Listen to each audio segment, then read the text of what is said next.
Yeah, I don't know. It happens. Let's drink some more water. We're I was live. testing out. Oh, we're live. I was testing out controllers on my PC all week because I've been wanting to do more couch co-op stuff with a bunch of these PC games that I always see like Giant Bomb playing. They just seem awesome. Sure. Yeah. And I've been doing You Don't Know Jack, but that's easy because everyone has a phone. Yeah. Which is still just the best thing. Like, more games need to use your phone. Yeah. I mean, it's a device everybody has. So, yeah, like, why not? Yeah, any like game that doesn't require like fast input or whatever, like anything slow. If there's multiplayer, use the phone. So, but anyway, so I wanted to see how many like which controllers I can use on my PC. So it turns out the current Xbox One controller has Bluetooth, and that connects nice and easy. My old Xbox One, my launch one, does not have Bluetooth, so that one needs to be plugged in. But it's just a micro USB cable, which I didn't know, so I have plenty of those. Sure. So that's fine. I have my wired 360 one, which I usually use for my PC. So there's 3. And then the only other option I have, and this is without having to like go buy a dongle or something, is the PS4 controller, which I haven't got to work quite yet. But turns out you needed to press like a couple buttons at the same time to get the Bluetooth to start going or something. But theoretically, I can Bluetooth that one. But I don't know if I can Bluetooth 2 at the same time, or just one controller. Yeah, I'm not sure. And if I can't, I'll have to get another micro USB cable, and then it should be fine. But if I can do Bluetooth for both of the controllers, that would be ideal. Yeah, then you're fine, for sure. Yeah. And then only one person lucks out. They have to sit close with the OG Xbox One controller and the short micro USB cable. Right. But I guess I could just maybe like pull the computer closer to them. I don't know. It'll work itself out. Get like one of those USB hubs or whatever. Then just like have that as like the extension that you can plug a bunch of micro USBs into at one time. Yep, I could. That's another like way a to do it. Sure. That's how we did it back in the day. Exactly. Yeah. Yeah, that's not a bad idea either. I could do that, but we'll see how it goes. I just picked up Mount Your Friends, so I really want to play that without telling anyone kind of what we're playing, because that'll be a nice like surprise. Yep. You should play that. I'll try and do that in the next couple of weeks or so. Oh my god, what the hell is that? That the game where you play a like dick with a butthole. Genital jousting? Genital jousting, yeah. Yeah. That's the one you got to do up, I think. Yeah. Make it real that's another good one. I don't know if this one's on PC. I know it's on PlayStation 4, but Push Me, Pull You. Did you ever see that one? No. You should look up some images or a video or something of it, because that one's weird.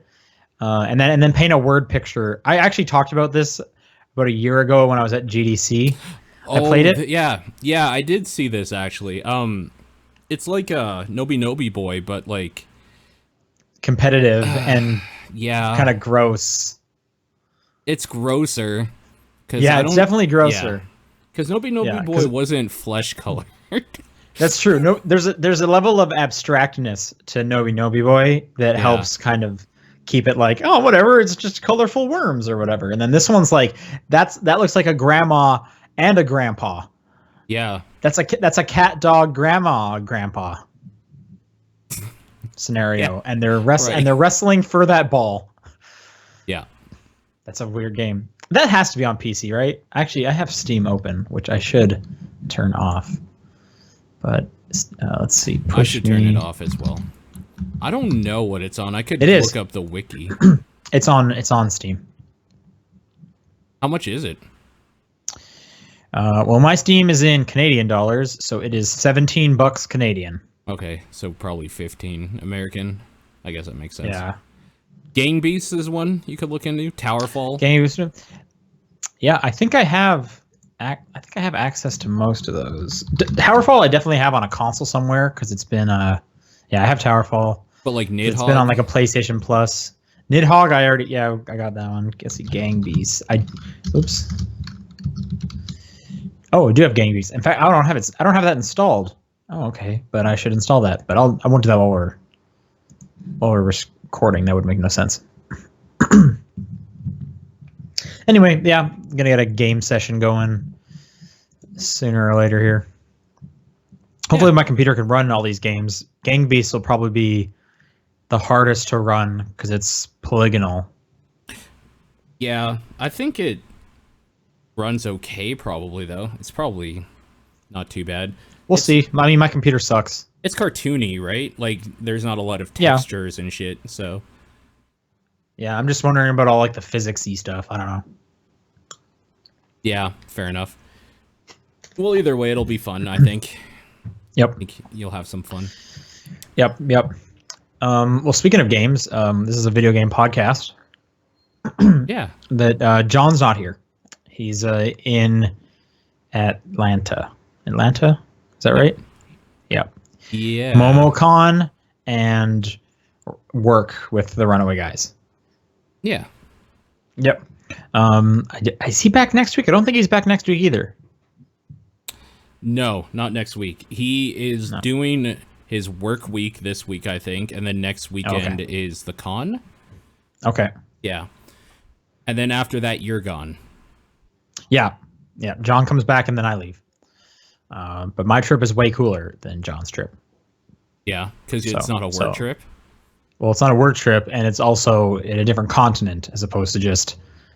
I mean, he's gone to Atlanta like every year. Yeah, that's true. And it's next door. It's his work trip. So what do you do, right? It's his job. Yep. So. So John's not here, but this is the Top Down Perspective, and Sean and Paul are here. Yep. May 19th. I've been playing a lot. You haven't though, so let's get you out of the way. What have you been playing? I've been playing The Surge, that game that everybody says is a Dark Souls-like game, and it isn't. It's not, because I was definitely hearing a lot of people compare it to Dark Souls. Yeah, they compare it to Dark Souls in the fact that you drop your like currency or loot or whatever when you die, and then you have to get your body back, and there's an emphasis on melee combat. So if that's what makes a Souls game, so many games these days are Souls games, I guess. Well, I feel like I hear that lots of games are like Souls games or Souls-like these days. They're wrong. Yeah, that is a wrong thing to say.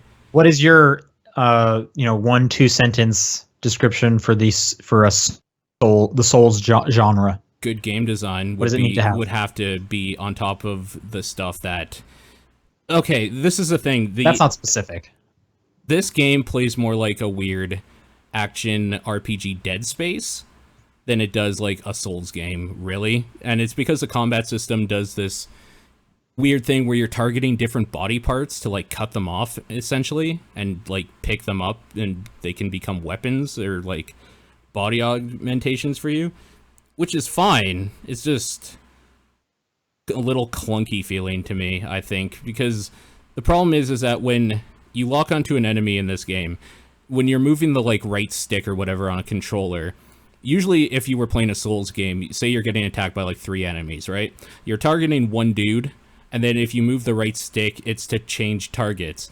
In this game, it's just to change like which body part on one dude you're like going to try to cut off. So if you get attacked by 2 or 3 dudes in the Surge, it's like stressful in a way that I'm not prepared to deal with, I guess, because I've been trained for so many years that like, oh, just target the other dude that's closest to you, but I can't get my targeting reticle off this dude's head or whatever.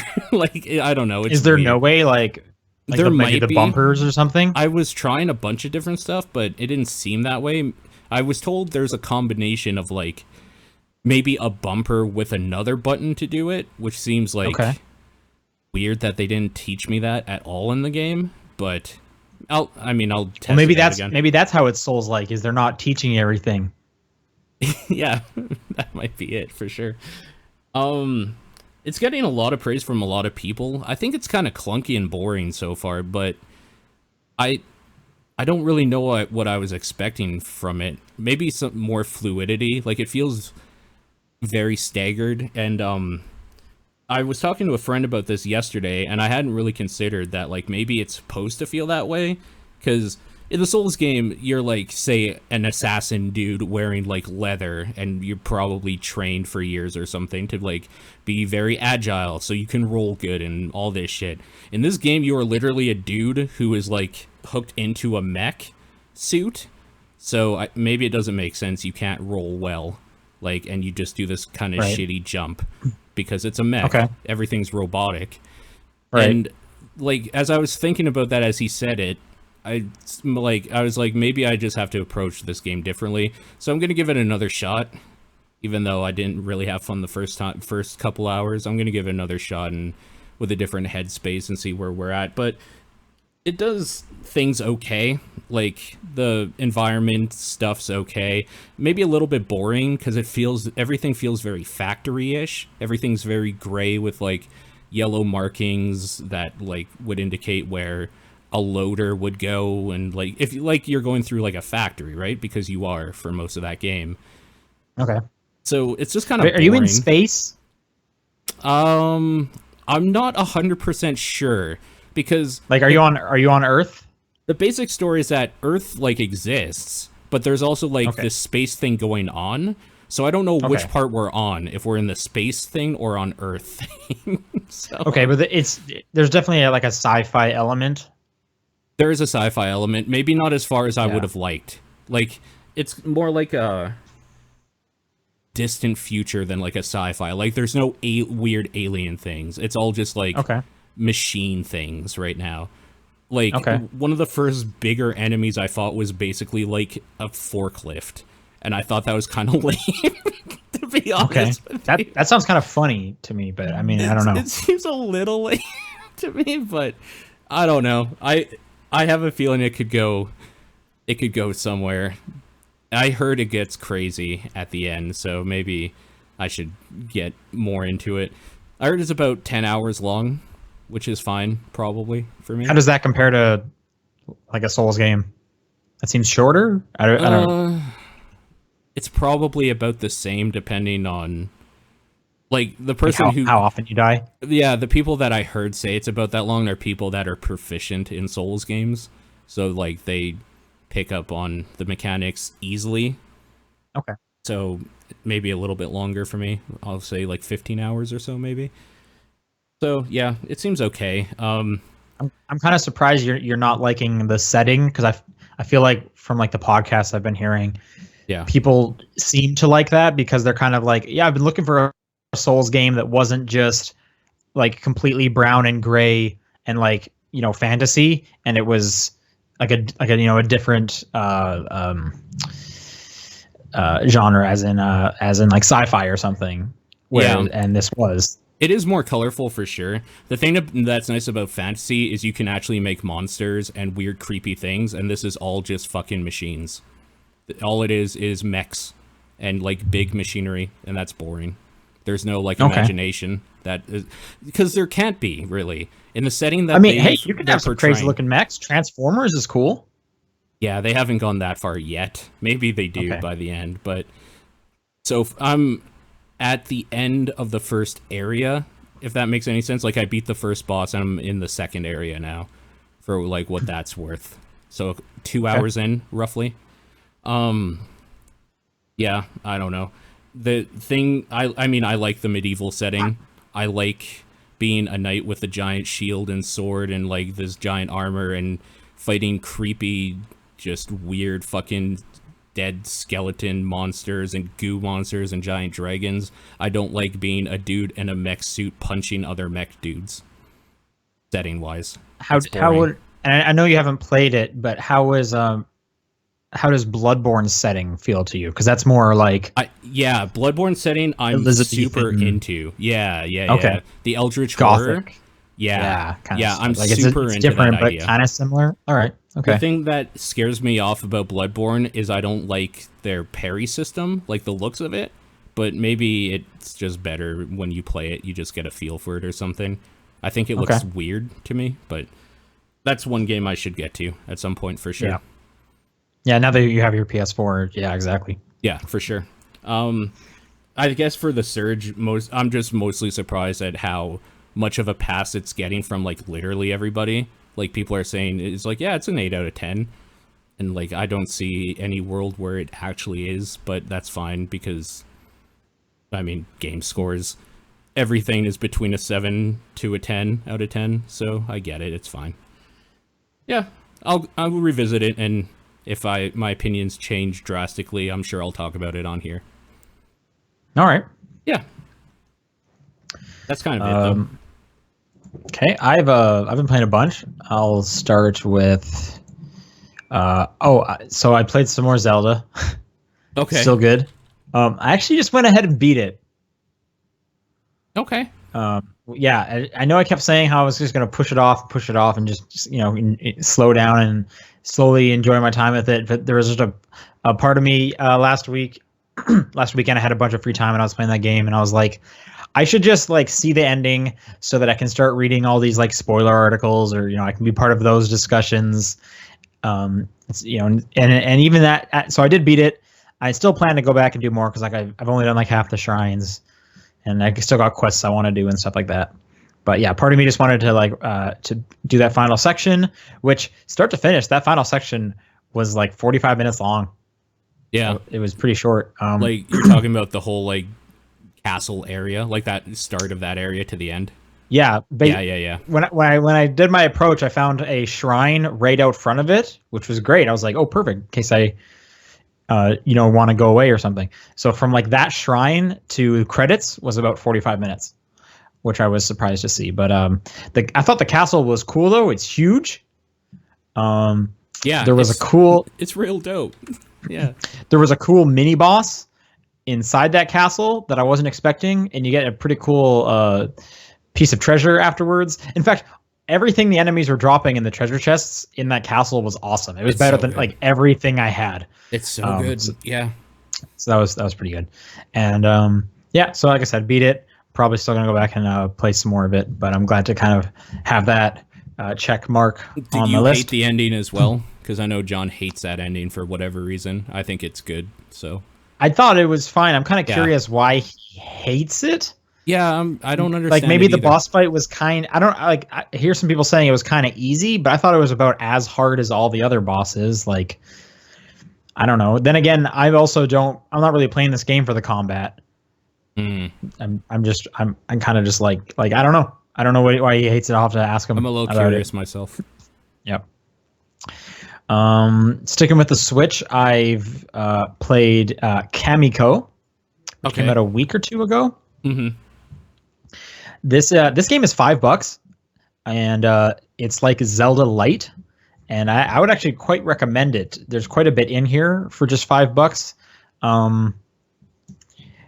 It's set up, pixel art, looks like original Zelda, but just on a much smaller scale. You don't get like abilities and stuff like that. It's all just like kind of working your way through the enemies until you open a chest, and then you get the keys to open the doors. You fight a boss, you go into the next area. I don't think there's that many areas. I only completed 2 of them. I think I may have heard there's 4, but there's 3 different characters and they all play differently. The one I'm playing, I forget her name. She's the blue-haired girl. She has a big sword, which I quite like. And then there's also a girl that has a bow and arrow, and another girl that has a shield that I guess acts kind of like a boomerang, so kind of Captain America style. And she also has a small sword as well.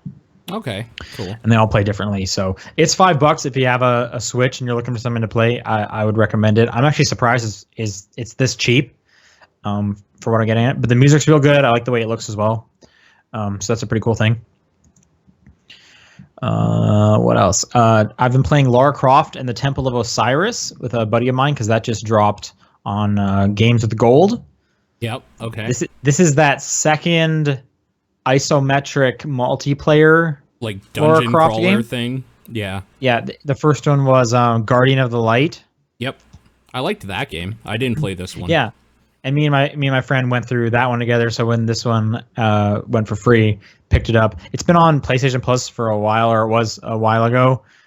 So I already had it there, but I just never got around to it. So playing through it on Xbox One. That game doesn't look great, but I'm pretty sure it came out for the 360, so I could understand Yeah. why it kind of just looks up-resed. Also, I don't think those characters are quite designed to be like zoomed in on, but sometimes when there's a cutscene and the camera gets close, it's like, oh, you don't really have hair, do you? That's just like a block. Yeah. That's just a block of brown because you're actually pretty far out, which is actually like my one complaint is sometimes the camera feels a little too far zoomed out. But apart from that, the puzzles are fun. There's a ton more in this than Guardian of Light, at least from what I remember. I haven't played Guardian of Light in years, but there's like optional challenge rooms to go through with your friend. This one goes up to 4 people. I think the last one only went to 2. Could be mistaken again, but yeah, it's fine. Fun co-op game. You got something to go through, and it's free right now on Xbox. Mini Metro got an update, which I've been playing. 3 new cities, or since I last played. It's got a Washington D.C., Mumbai, and Mumbai sounds like a nightmare. And Istanbul. Istanbul and Mumbai suck. Yeah, that sounds like a nightmare. First off, Istanbul super sucks. Washington D.C., I beat pretty easily. I got the harder one, which is like 2,100 passengers. I got that one. Istanbul, for whatever reason, just loves giving you like the same type of station right beside each other. So you just get this horrible chain going of like trains ignoring all these passengers. Like half the time, I'm literally just like, oh, fuck off. Every time a new station would open up and it's like the same one right beside it. Like, just walk, people. It's that close. Yeah. So, and then Mumbai is kind of a little bit similar, but it also, Mumbai, all the trains are 2/3 the size as regular trains. They only hold 4 passengers. They give you a ton of carriages, though, to make up for this, but it's still just like, these are some tiny-ass trains, so it's pretty difficult, too. And they give you, like, no bridges. And there's a major bridge, a major water, like, river in the middle of the map. So that's also super annoying. So they're hard. They are definitely difficult. Mm-hmm. I could see that. And last game I played, just a little bit, is some Overcooked playing it on Xbox One. Yeah, I've been wanting to try that game out. I love Overcooked, and this is kind of a weird one because I've just been watching people play it, like Giant Bomb, and I've always been like, man, this is great. This looks super great, super great. So I finally picked it up. I picked up the whatever the edition is that comes with all the DLC. I forget what that's called. I think it was $20. It was actually, what was it? I think it was $19 and some odd cents if I bought it digitally, or $18 if I bought it through Amazon. And I was like, I might as well buy it through Amazon, and it's $1 cheaper. But then with tax, it went up to 20, and I was like, well, I might as well get it digitally. And then I won't even have to wait for it to ship in the mail the 2 days or whatever. So I ended up getting with that. The DLC, there's only 2 pieces of DLC, one of which is a holiday-themed one, which is free for everyone. And then the second one is an island-themed one. So there's a lot in there. I love this game. I have so much fun playing it. You can even play 2 people on one controller if you want, which is always difficult, but it's nice when you don't want to buy a whole bunch of Xbox One controllers for like the 1 4-player game you have. Yeah. My girlfriend, on the other hand, doesn't like stressful games where you have to do a lot of things at once. Oh yeah. And she's like my easiest, like, hey, do you want to play a game with me person? Yeah. So it's really hard because I'll be like, yo, I need a tomato, I need an onion, I need a mushroom. Why did you just put the mushroom in the garbage? No. And then like, because some of the maps will have you like, they'll move. So people will get like locked in a certain spot, or it's like, oh, you have to do a whole different job now because you can't get over there. And so she was not expecting that coming, and then she had to do all the chopping and stuff. And it was not a great evening. Yeah. When we were playing, we only played for about 20 minutes before she was like, I think I'm done with this for tonight. And I was like, damn, that sucks. Yeah. So I have to try and convince her. I need to think of a way to like get her better at it. So maybe we'll like replay some of the first few stages, and I'll just be quiet so like she can comment. I don't know. I got to figure it out because I really want to play a lot of this game, and I need a co-op buddy that's not going to crumble under pressure. because that game it'll throw so much at you like at once, like, and it just gets harder and harder. I like games like that. They're fun. Yeah. But I love everything about Overcooked. It's silly. It looks great. The premise is zany and weird. All the characters like that are totally silly looking. I like playing as that one guy with a goofy grin on. That dog that the king has, Kevin, always looks angry. It's just top to bottom, just a delightful game. So yeah, I'm playing a little bit of that, and I'm hoping to play a lot more of that this week. But we'll see how lucky I get. Yeah, that seems like a fun game. Yeah, I would recommend it. I wish it had online. Like, yeah, God, I wish it had online. Which I don't get how some. Yeah, I wish and it's weird when some games don't, because it's like, any kind of lag would ruin it. It's like, well, fighting games, like literally any lag would ruin those, and they figured it out. I mean, the thing is with fighting games is that the ones that haven't, it like actually did ruin it and nobody bought them. So. Yeah, well, I mean, clearly there's a way to figure it out. Like, and please figure it out, because like I would have bought this game, months ago if I knew I could have played with someone like immediately. Sure. And there's so many other games like this. Like I wish I didn't. I was just talking about PC controllers. I wish I didn't have to like scrounge around for every possible controller I have to see if it works. Because I can't just play with my buddies online who they have their own controller. Right. Yeah, right. Like, so like I don't think Mount Your Friends has online play. I don't think so. Yep. And that it does. And that game is like slow and methodical. Like you just like that game should have online. It does. You can play online. Oh, okay. So sorry, I thought you were agreeing with me when you said yes. Great. Oh, no, that game has online. Yeah. Cool. That's great to hear. Good. And that game's $5, so people should pick up Mount Your Friends. I mean, I have an extra copy of it too. I should install that game. Get that going. Yeah, you should install that. We should play it. Yeah. Yeah, it's a good time. Yeah. Okay. That's all I've been playing. Okay. Let's go into news. There's a bunch. I feel like each week there's going to be more and more until E3. Until E3. Yeah, and then E3 will be all news, basically. And all then news nothing for a bit. All news, and I won't even be here for E3. Oh, okay. So, have fun with that with John. Yay! I wish I could be here, but I will be trying to follow as much I can on a mountain with my phone with no service. Yeah, I wouldn't even bother.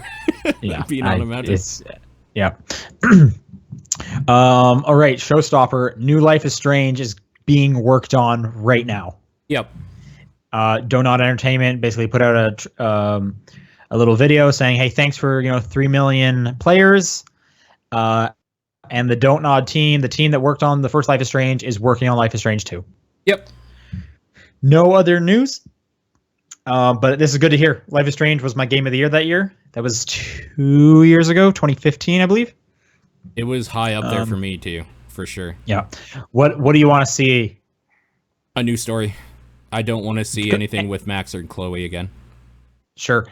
Any returning characters? Like even just like one of them? One of them, or like a small cameo or something of a bunch of them is fine. That's what I'm saying. I kind of want this to be an anthology where like every season, if they do a bunch of them, it's like a different kid or person with a different power or something. Different power would be good. Yeah. They definitely should. Or like a weird like thing that maybe it's Max again or something, but it like something. I don't want Max again.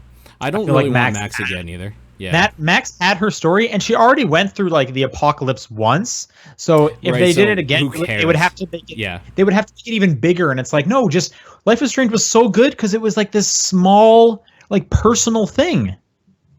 A big thing that carried me through the first couple episodes of Life is Strange as well was the whole like Twin Peaks feeling of Rachel Amber gone missing, and people like talking about her and saying like we don't know what happened to her, and everybody loved her, and we have no idea like where she is, and blah blah blah.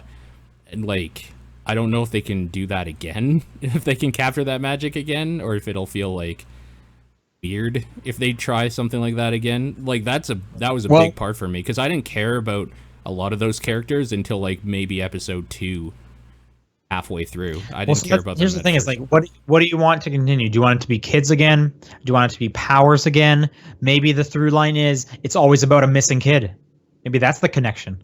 Yeah, it could be. Like Something I don't like know. that would be simple. Like I kind of that's just what like the idea of like this like sleepy little like town or whatever where something like weird shit is going on and then it like just builds on that basically as a premise. Because like the weird thing at the start of Life is Strange is that she's gone, right? Rachel Amber is gone, and then we find out a girl gets shot in the bathroom. Then we find out Max knows that girl, and she has like it builds and builds and builds from a little thing, and I kind of want that to be the thing that happens every time. I don't want it to be the same town. No, I mean, Like, in my canon, it's gone. So, whatever. oh, okay, yeah. Yeah, that's weird because I was thinking like I'm fine if they don't even talk about Arcadia Bay, but if they did have like a cameo from one person, would they mention like, yeah, I don't live there anymore because it's not there? Yeah. Or they pick like a canonical ending and it's like, yeah, nothing ever happened in that town, or you know what I mean, like whatever. Yeah. I don't know what I want, but I want there to be like the same level of storytelling, and I want it to be personal like it was. Yeah. I don't want it to be a huge thing. Agreed. Yeah, I don't know. I'm excited. Hopefully it's good. Okay. Before we get to this next one, there was a Nintendo Direct with all about ARMS. Yeah. So that's coming out in July, I think, June or July. I can't remember what it was, but lots of new ARMS stuff, new characters. ARMS seems all right. Like, I think I'm at the point with ARMS that like if people are like positive about it, I'll probably pick it up. I think it looks dumb, but that's fine. Okay, sure. Yep. And then at the end of that, they had another trailer for Splatoon 2. Yep. Which looked awesome. They showed off just like a bunch of like what looked like single player stuff, and it looks so good. Oh, people are in the chat are saying June 16th. So okay, a month away cool. from ARMS. And then it must be Splatoon that's in July then, which that would make makes sense. So yeah, single player stuff for Splatoon 2. Splatoon 2 looks totally awesome. I'm excited that there's a big single player stuff. Looks like you're doing a ton of crazy things. A couple things they announced is that I'm actually jumping down the list a little bit. Oh, okay. Different accessories for Splatoon 2. Different color Joy-Cons. Yeah. I'll preface this with saying all of these look kind of ugly, in my opinion. Yeah. We got a lime green and a Pepto-Bismol pink Joy-Cons coming. They're very 90s looking. I'm fine with them separate. But anytime they combine both of those colors on the same accessory, I don't like it, and they do that a whole bunch. Fair enough. I mean, I would Pro controller with each handle is a different double pink myself. I have a pink controller for like my other consoles, so.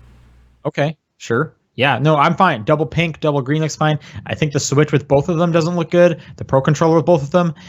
This carrying case with both colored zippers looks awful. I think this Pro controller looks awful too. But that's just me.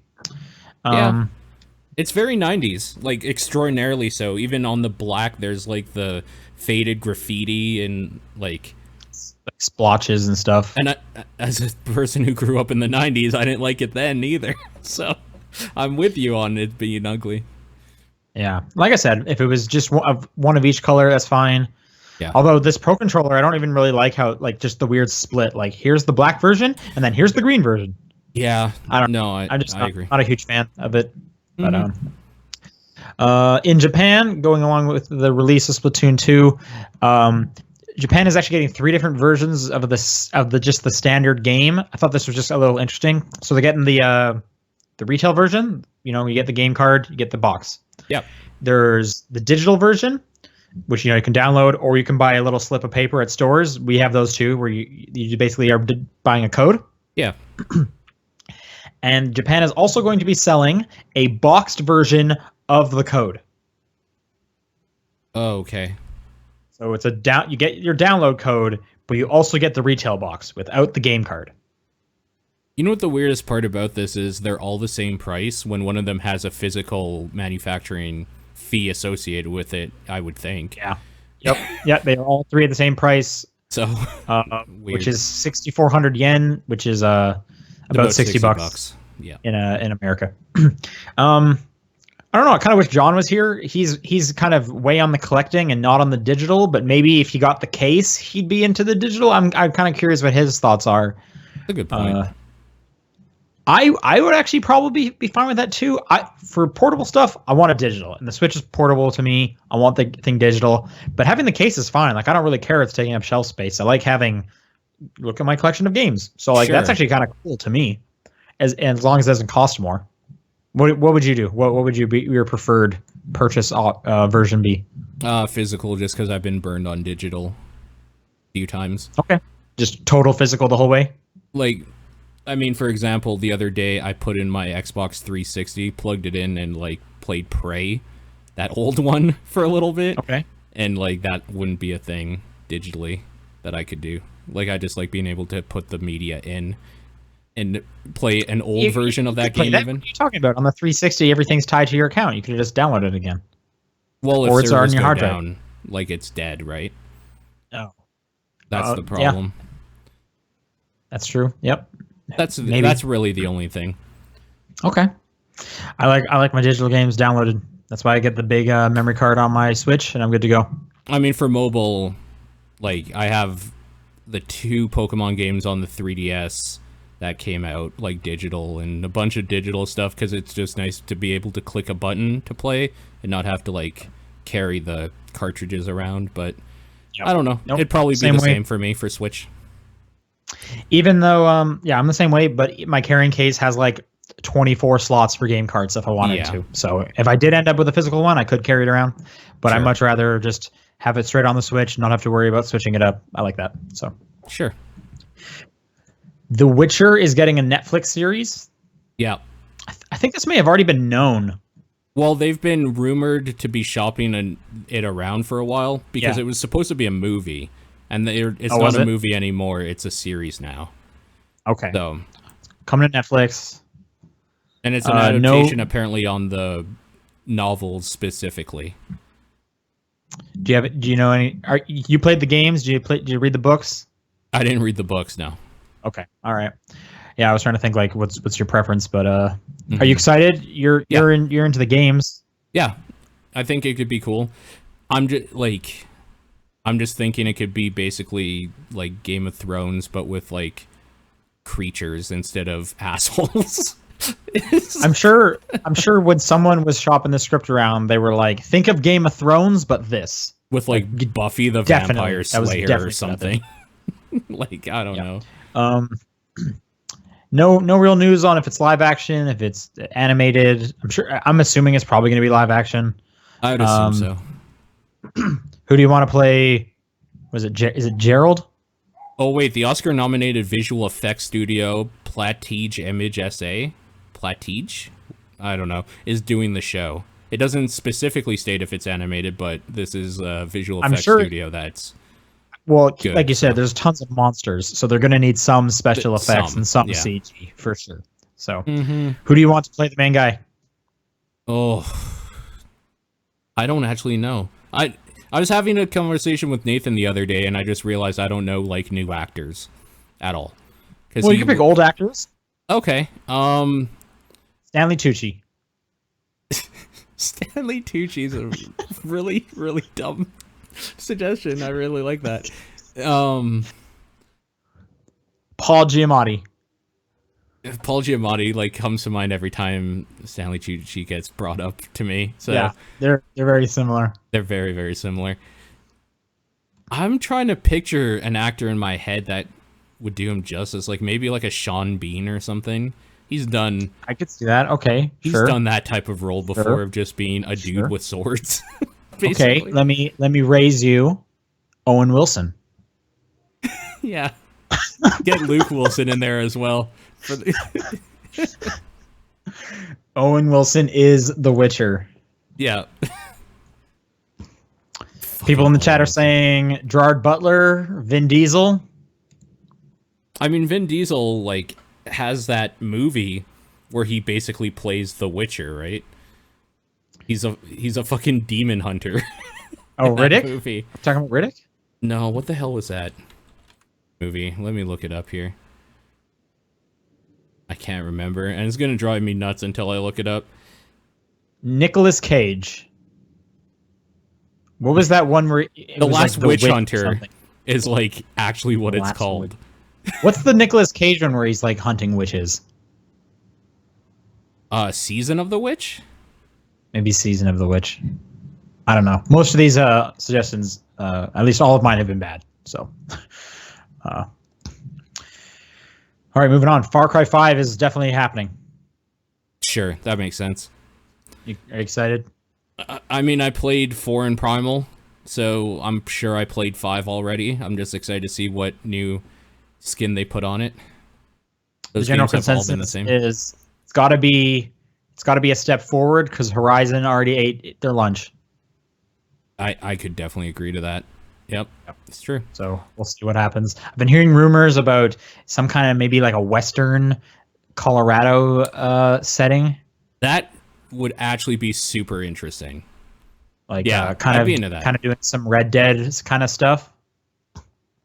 But this has just been rumors I've been hearing. So. I would be, yeah. You know what? I'd be interested in that for sure. Okay. That's a new setting they could do. Yeah. Nintendo wants to bring Zelda to smartphones. Makes sense. I mean, of course they do. I don't know how that would work on a smartphone. Yep, me neither. But I don't. I'm sure they could probably maybe find it's a Zelda runner. This just came to my head. Maybe it's a Zelda runner. Okay. Yeah, but it's just all the battle parts from Zelda 2. He's constantly moving forward. Okay. Uh-huh. That sounds terrible. Yeah, I can't think of how you put Zelda on the smartphone and without it being like, here's Tingle's match 3 game or something. You know what I mean? Like I'm sure there's a way to, but yeah, I don't know. Someone saying maybe it's a mini Zelda maker. I would rather like a real Zelda maker and not just like trying to smash it into a smartphone. So I also don't want a gamepad. That's why I think like anytime I think of like a Zelda, it's like Zelda needs a gamepad. There's a lot of buttons to Zelda, and I don't want to. I hate mobile games that have translucent gamepads on top of the screen. Turn-based Zelda. There you go. What does that even mean?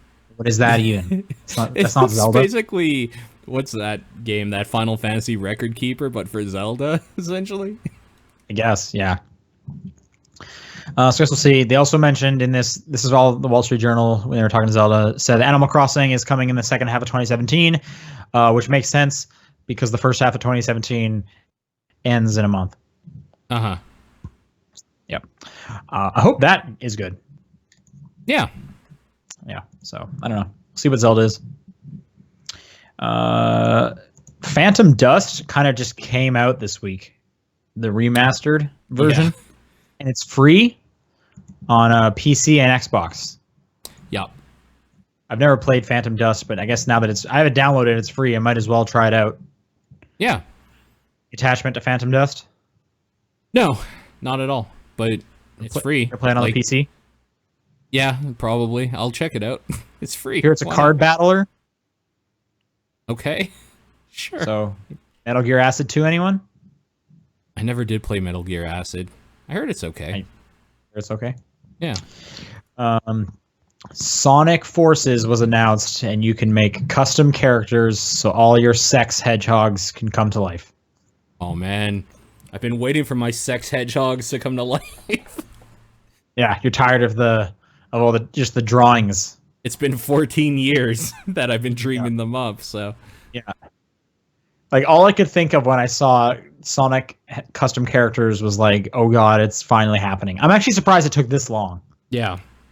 I mean, you know that meme that you can go to Google, type in your name and the hedgehog, and there's like a version of you as a hedgehog, right? Yeah, probably. And then they're probably like boning something. Paul the Hedgehog is like this brown, shitty looking drawing somebody did in MS Paint, and I'm so angry. now you can make your own, and he can fight alongside both Sonic and small Sonic, small Right. fat Sonic. Yeah, you know. So there's that. That's coming. Sonic Forces. I still don't like Sonic games, so I probably won't play it. Could be okay. I'm gonna put Someone up a said picture Sonic of- Forces Deviant Art Edition. That is an M-rated game. Yeah, I'm gonna put up Paul the Hedgehog over my camera for a little bit there. There we go. All right. Someone said Shaun the Hedgehog is hilarious. Okay, now I gotta Google this. It's been ever since I did this, so I don't even remember. I mean, now I have to Google it too. Shaun the Hedgehog. There's like 8 different things here. One of them so many. One of them is a My Little Pony thing. Yeah. To be fair, like Sean's a pretty common name. So is Paul, though. This one is just Sonic, but a darker blue. Okay. Well, there's a lot of Sonic. This one is definitely you. The like shitty gray one that somebody did. Oh, the second one? For me, it's like the fourth one. Yeah. Oh, it's all right. All right. Well, that was a thing. Sorry, audio listeners. Destiny 2 had a huge gameplay reveal this week. It was like an hour plus long, where they just talked so much about Destiny 2. Yeah. Do you like Destiny? Oh, I think I would if it was the thing people were playing now, still, or again. Weren't you playing it recently? I thought you were playing it. Yeah, but it's boring when you're not playing with people. It's just grindy. Okay, I can see that. Destiny 2's coming. I didn't know enough about like the deep meta of Destiny to get like super excited, but people seemed excited with a lot of the changes. Yeah, I don't know either, but I'm glad to but hear. It was stuff like you don't have to go all the way out to orbit instead of going to a different planet. You can just jump to it. I don't know, but there's a bunch of tons of stuff. If you have any interest in Destiny, you've probably already looked at all this. But if not, you can find roundups. One thing that's interesting is it's not coming to Steam; it's coming to Battle.net. Yeah. Yep. Makes sense. I thought they were changing the name of Battle.net or dropping the name. They dropped it. It's just the Blizzard launcher now. But that makes sense because Activision owns both. But everyone keeps saying this is Battle.net, and they even said Battle.net. Yeah, they're wrong. It's the Blizzard it's the Blizzard launcher. Blizzard launcher, which is like the worst fucking name. Battle.net actually is cool, but whatever. It's also coming to PC, so people can get that excited about that. I am 4K.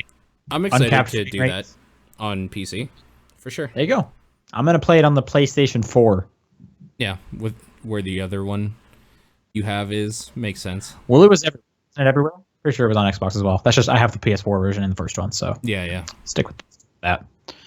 Yeah, new skills, new classes. I think maybe not new classes, new skills for sure. New subclass stuff. Anyway, you can look all that stuff up. Yeah. We had Daniel write in with some news for us. A couple topics, pretty quick here. The history of Rare is going to be compiled into a book releasing later this year. Yeah, this looks cool. I'm interested in this. Rare is a cool developer for sure that made a bunch of weird games all over the spectrum of genres. They had I some might just weird, say like legal battles replay instead of the book. Though. I mean, what if you like to read?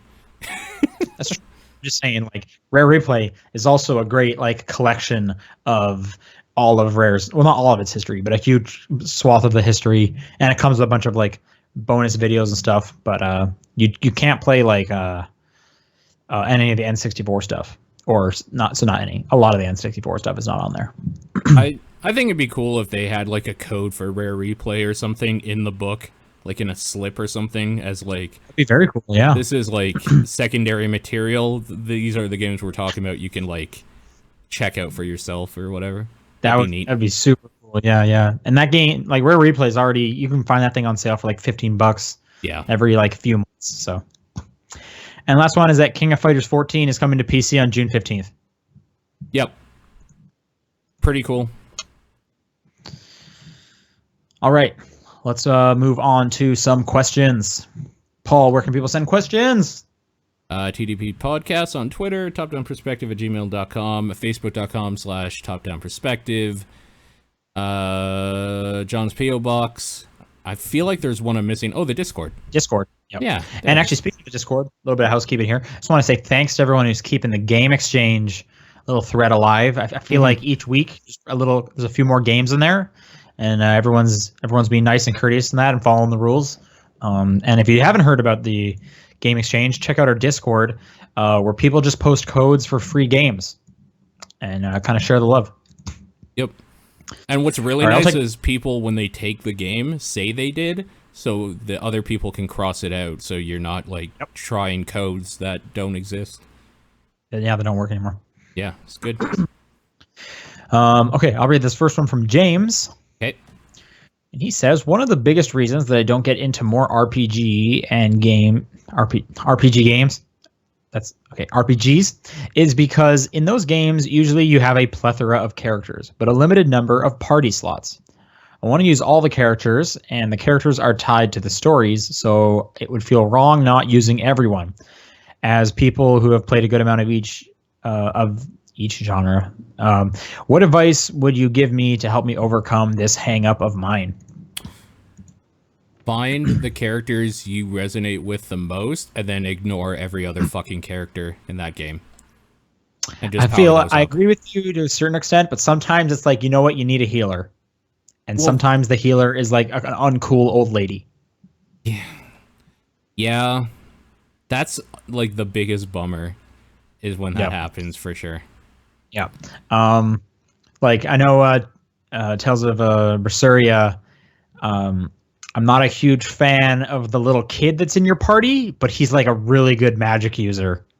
And it's like, I gotta have him because his attacks are so good.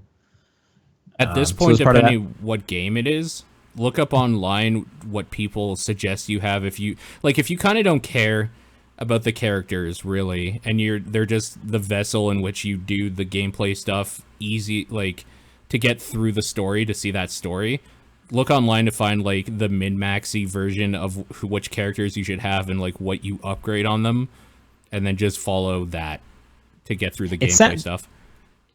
That's definitely a way to do it. It sounds like he's the opposite, because his problem is he likes the characters so much. He doesn't want to exclude any of them because they are tied to the story. I can understand that. And I like, this isn't exactly a recent thing, but I liked when games finally started leveling up the characters you weren't using. Because that's always lame when you like pick your main four and it's like, oh, I could swap them out, but those other two haven't been leveled up in like 15 hours, so there's no reason. And then you get kind of forced not to use them. There's not very many games like that anymore. The only ones I can think of off the top of my head is like Fire Emblem. Sure. So Fire Emblem definitely forces you to kind of like pick a team and then stick with it. Speaking of Fire Emblem. Oh yeah, I did. I actually have that in the mail, a review copy. Now that I think about it. Cool. Anyway, but yeah, Fire Emblem kind of makes you pick your team and stick with it, which is a little unfortunate. Yeah.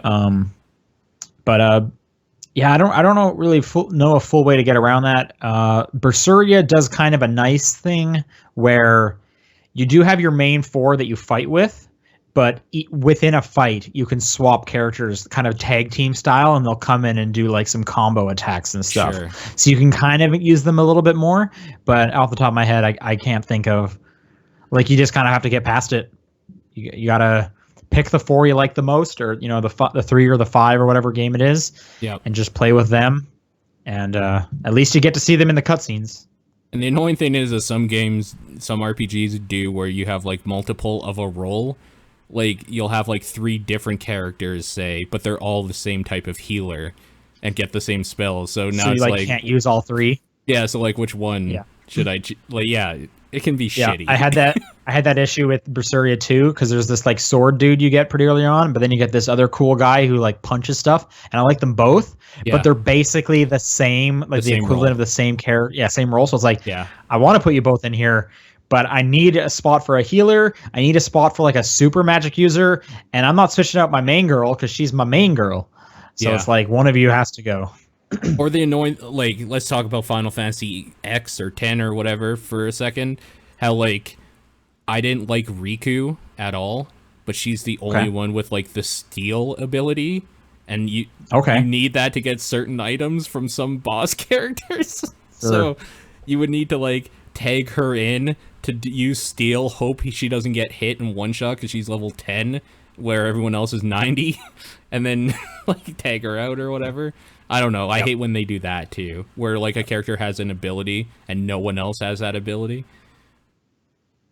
Yeah, no, I know exactly what you mean. I remember this one scenario I was playing Jeanne d'Arc, I think it has how you pronounce it. It was this PSP tactics game where it did the annoying thing where it did not level up the characters you weren't using. Yeah. So I had like my main team, but there's a part in the story where one of the characters gets killed and they're gone. And it was one of my main dudes. So I was like, all right, your next fight. And now I have to use like a super weakling. And it was just like, I don't even know how I'm supposed to tackle this. You took away like my strongest character. So that was pretty annoying. Sometimes you just got to go to Cactar Island and grind out levels on every character. Yeah, exactly. Next question comes from David. I was wondering if you ever have to force yourself to play a video game. I've been trying to play Chrono Trigger for a while, but I find myself getting distracted by Reddit or Netflix or more Pokemon Showdown or whatever, even though I really want to play this. What do y'all do to make yourself play a game you really want to play?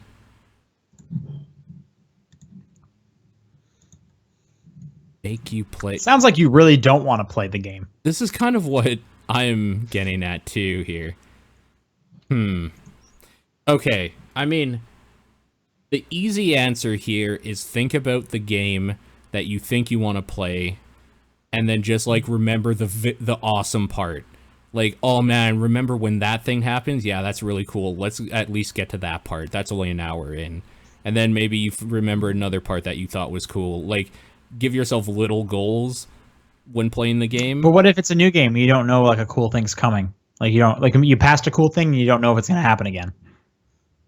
Well, he's saying force yourself to play a video game. Yeah, I guess. Like, you shouldn't be buying a new game if you have to force yourself to play it, maybe.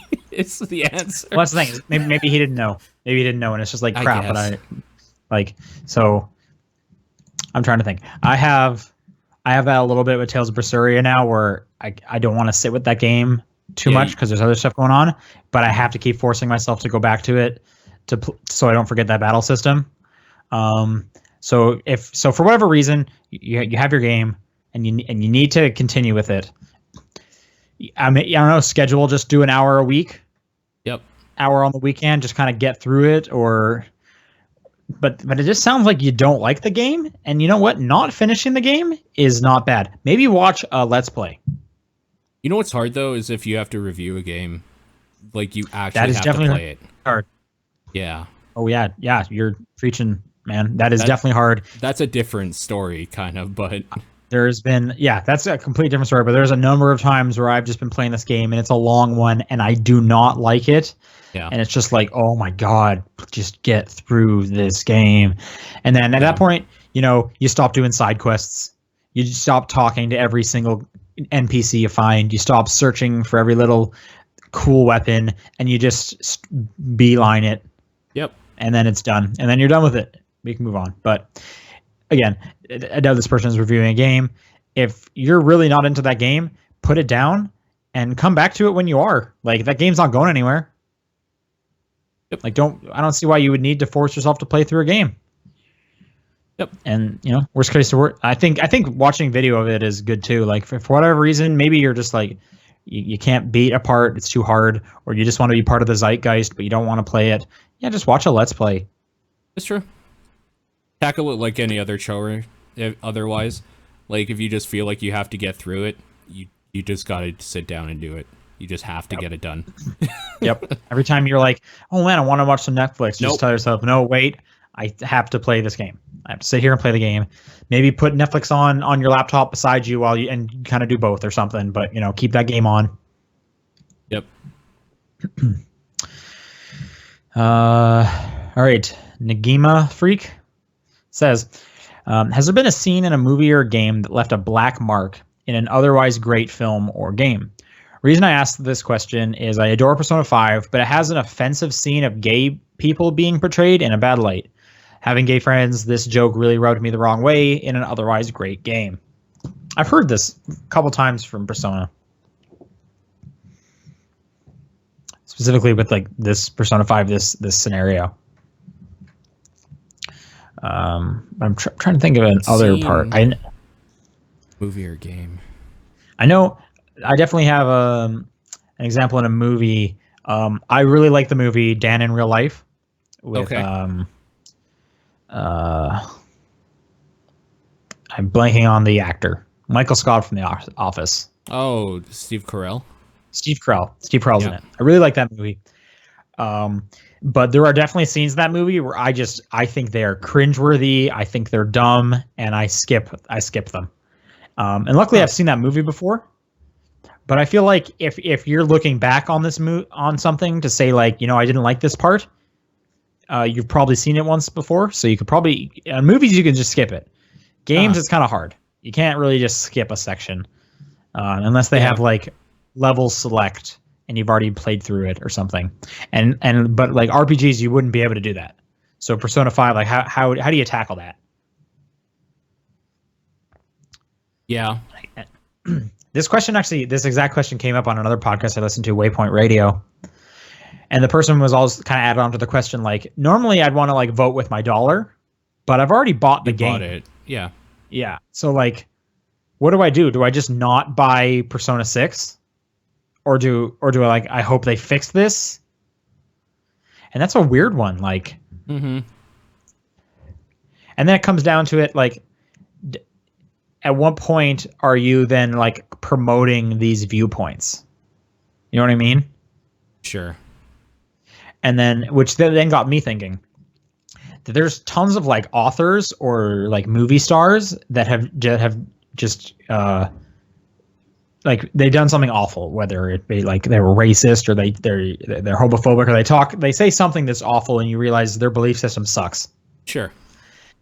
Do you still watch their movies? Yeah. Yeah? What makes you say that? Because I can separate people from their work. And I'm not trying to like say you're wrong and argue against you. I'm just playing devil's advocate. Well, I'm not, so it's okay. I'm just saying. So even though, yeah, like you can separate it. You're still, if you pay for that movie, you're still supporting it. Yeah, because you're supporting that person. No, I'm probably more supporting the other 200 people that are making $10 an hour setting up scenes for movies. But the actor or whatever, or the company, like whatever the thing you have an issue with is, they're still going to be getting something for it. Sure. Like you're not stealing from them.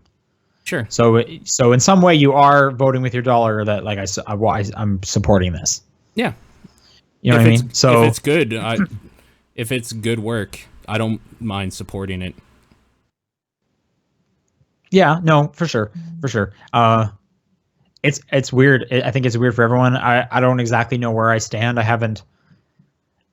guess I haven't looked close enough at like every single thing I like to see if they're, secretly racist or whatever. Sure. But that's definitely a question you're gonna have to make. But what do you do if it's a game? Like how would you tackle this? Like, are you just... I'm not easily offended, so I guess it's not a problem I think about. I'm more offended by bad quality for a high price than I am about people spouting their opinion about stuff. I'm trying to think personally, what if you try to put yourself in someone else's shoes, where like in this question asker's shoes. So they don't like this. What would you recommend they do? Do they just move on? Yeah. I feel like they need to talk about it. I don't think everything needs to... You can not like something and then just move on with your life. I don't think you need to dwell on everything that you think is morally gross, because you will spend the rest of your life just in hell doing that. I think I'm going to say that you should vocalize it. You can. Yeah, and like whether it be just on Twitter or in your friend group, or if you're like, if someone's asking you, hey, what are you playing? Or, hey, can you recommend the game for me? And you want to recommend Persona 5, you mention that part too. You just kind of be transparent. Oh, no, for sure. Like if you're talking to people about a topic that's related, or the game itself, or like you should talk about that stuff for sure. I don't think you should verbally attack people on like Twitter and stuff though, because that's No, yeah, I mean, not gonna help. There's a level of volume that you need to like be in check. You should not be attacking people for any reason. For any reason, whatsoever. Right? But like, if you're clashing with a viewpoint, I'm sure you can definitely like reach out to some developers. This would obviously be easier with smaller developers. Sure. But just try and get your voice heard. But I think it is something important that you should try and like champion. Like, no, this is not okay doing this or whatever. Sure. Or whatever, because like, and I know specifically with like this or other anime games, it's kind of part of like the Japanese culture. Like this is more accepted. And right. You'll see like your Dead or Alive with their like boo physics and stuff. Well, I was gonna say so is like pedophilia. So like it's a different culture and stuff. But at that point, it's like, well, you need to draw the line somewhere. Sure. And I think. And again, this is super personal for everyone, but there's got to be at some point where you be like, just saying that it's okay because it's the part of the culture. I don't think that's good enough. Like that can't be okay.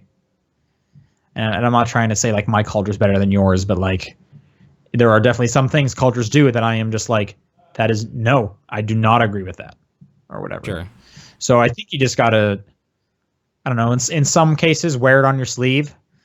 And then, maybe when Persona 6 comes out, you kind of reevaluate, right? Yeah. And maybe not for every single RPG, but for, you've seen this developer do it once. So the next time you're going to support some of their product, you do a little bit more research. Maybe. Mm-hmm. I guess that's all you can do. That's where I would sit on that. Yep. All right, you got this next one, and I'll take the last one. Duskshine749 says, in Breath of the Wild, what was your favorite divine beast in regards to approach, the dungeon itself, and the boss? Good question. Approach, I liked the Rito one, the bird one, where you're like gliding and shooting the arrows in the air. Uh-huh. Okay, just real quick.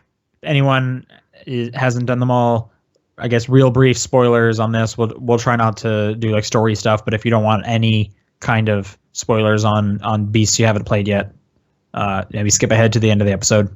I like the Zora one because the prince throwing you like real high in the air to do that same thing is real cool to me, and then just going real fast in the water. That was cool. Yeah, you're just kind of sitting there and then he just like scoops you up. Yeah, it's pretty good. I wasn't a huge fan of the approach to the Zora domain with all like the lightning stuff. That was it was the first one I went to, so I was just so underpowered and it was just difficult. Yeah. Favorite dungeon. Favorite beast.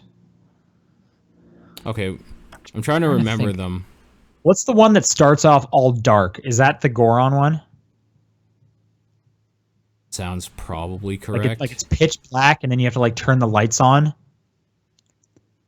And I think it's the Goron one, and then the lizard goes sideways, like 90 degrees, right? Yeah. I think that was my favorite one. I did not like the water one, the elephant. I thought that was kind of lame. I didn't like the actual dungeon design. I didn't like that one that much. The lizard one was fine. I didn't have many. It's probably the lizard one. I didn't like the spinning pieces one either, where the like different parts of it spin. Was that? I can't remember if that was the bird or the camel. And I did the camel last. Yeah, I can't either. I think what's the bird's like whole shtick? I don't remember the bird one much. There is one that you spin. I just don't remember which one it is. I think it's probably the camel. Man. Then what does the bird do? Someone in the chat's got to tell us. Yeah. What's the favorite boss then? They were all kind of boring to me, to be honest with you. I liked the Zora one because it was all just about deflecting that giant like light spear. Yeah. That was awesome. Yeah, yeah. Someone in the chat is saying you spin the camel. Okay, so what do you do with the bird? Because neither of us can remember what you do with the bird. I Does remember it there was a lot of tilt? like Left and right? Maybe? bird tilt side to side. I don't remember Okay. that at all. But someone says bird tilt side to side. That Yeah. clearly left my brain. I'm gonna say the Goron one then, because that's the only one I remembered, like, fondly. Or at all, I apparently. really liked the Goron one start to finish. Goron one was good. I had a lot of fun with the Goron one. I like that one. I didn't like the lead up to it, though, with the weird stealth escort thing. I was actually okay with that. I was all right because that's when they're like, hey, you should pick up these like metal Destroy the drones with the metal destroy the boxes. drones with just boxes, and it's like this is great. Like I destroyed those drones, and it wasn't easy. It was hard at all. I actually liked that. So you didn't like any of the bosses? There's not one that you enjoyed? I will say the one I disliked the most was probably the camel one, I think. The one that's super fast. I think it was the camel one. He had a sword and shield, and like moved very fast. Okay. Oh, yes, I think so. Yeah. I feel like I was probably underpowered fighting that dude, and it was real difficult for me. I also didn't like the camel. You fought it like inside the camel as opposed to on top of it. Yeah. Yeah, and I wasn't a huge fan of that one. Either you do that, or I like fell inside the camel or something, and then he followed me down there. I can't remember, but I ended up fighting him inside the camel, which I did not quite like that much. I like the second phase that only lasts for a second of that fight, though, because he's like thinking he's so smart and evil or whatever by making all these metal things appear randomly and then throwing lightning down onto them so that they can duct, and you just like use it as a lightning rod. Basically, I really like that part. Wait, what did you do? Because I definitely didn't do that. What did you do with all the? I used magnetic to take one of his lightning rods, put it right beside him, so he shocked himself like an idiot. I didn't even think of that. I just brute forced my way through it. Oh no, he one-shot himself doing that. I kept thinking like, there's clearly something I'm missing because there's a trick to all of them. Yeah, but I think for sure only like the Zora one was the one I did properly, and all the other ones I was just like bomb arrows, bomb arrows, bomb arrows, bomb arrows. Oh man, bomb arrows are so good in that game. Yeah. Yeah, you know what? I'll say the Zora one probably for boss fight because yeah, it was kind of cool, like him throwing that shit at you. Yeah. Now I wish I had done the camel one correct because that sounds awesome. All right, last question. Final Insanity says, what's a moment where a game just clicked for you, where you're playing the game, maybe struggling or maybe doing really well, and you slowly have a realization, be it in gameplay or story, that completely changes how you look at it? Demon Souls. After beating the first boss, I was just like, I get it. And then played it for a lot longer. Okay. I'm getting something similar with Horizon, where I'm finally like starting to feel like strong, and I'm not just scared the whole time. Sure.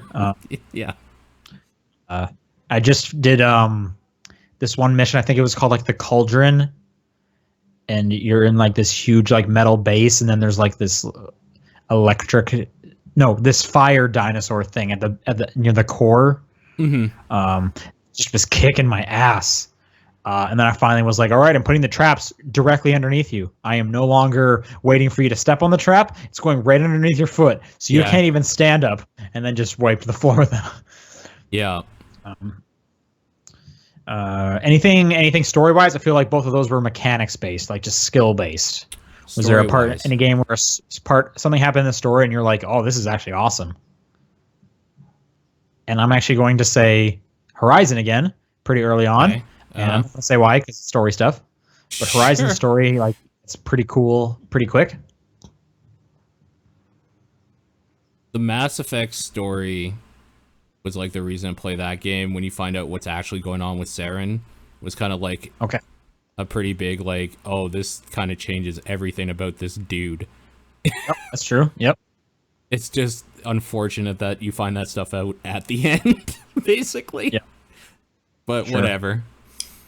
Yeah, I don't know. Just as a general thing, horror games, like once you realize how every horror game works, they're not scary anymore at all, because they all do the same trope of a sound happens usually behind you in your headphones, and then you only will get hurt if you're standing still for a long time. Like if you go AFK, as long as you keep moving, you will always outwalk a thing unless it's a chase sequence. Okay. Yeah, so those are just like infinitely less scary knowing that stuff. I'll here's another general one, kind of similar to that. Anytime in a platforming game when you unlock double jump. Yep. Double jump is the best. Double jump is always great. So anytime you unlock double jump, it's like, oh, this got so much more fun. It's hard to explain, but there's in the like masochistic platformers like Dust Force, Meat Boy, Slime Son is the new one, where like it's hard levels, but it's always the same character, always has like the same jumping height and mechanics and all that stuff. It's hard to explain when it happens, but there is a moment of clarity where a game is like super hard to you. Like we'll say Meat Boy, for instance, like it just feels real hard, and then your brain just can read the level and you know exactly what to do, and you can just do I kind of know what you mean. Yeah. Like you figured out the air control, you know exactly how long to like hold down the A button to do that exact jump. The reason it's hard to like explain when that moment is because it's actually a feel. It's not you learning. It's your body kind of learning. It's literally just like a skill. Like you're figuring out the skill, and then it's going muscle memory, and you just done it enough times. Yeah. So yeah, exactly. All right, cool. That's it for questions this week. If people want to send questions next week, it's topdownperspective@gmail.com, at TDP Podcast on Twitter, Facebook group, the Discord thing, John's P.O. Box are all good. Paul, what's your game of the week? Oh, fuck. Dead Cells. Dead Cells. I beat it. Right. People have been going crazy about that game, so I'm super interested. Dead Cells is better than when I talked about it, so they've been improving the optimization on it a lot. So, and mine, I'm going to give it to Zelda. Finishing it up, Dope. that was pretty good. Also, that Terrytown side quest is delightful. There's a lot of delightful stuff in that game. Yeah, that's a good game. Yeah, it is. All right, we'll see you guys next week. Thanks for tuning in. See you later. Bye-bye.